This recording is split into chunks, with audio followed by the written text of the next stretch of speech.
po mga bisita natin ngayon dito sa Plumos.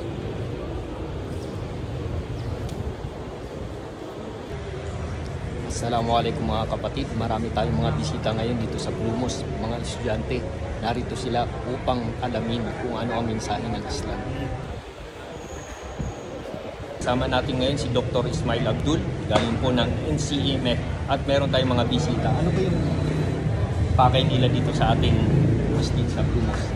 Assalamualaikum warahmatullahi ta'ala wabarakatuh.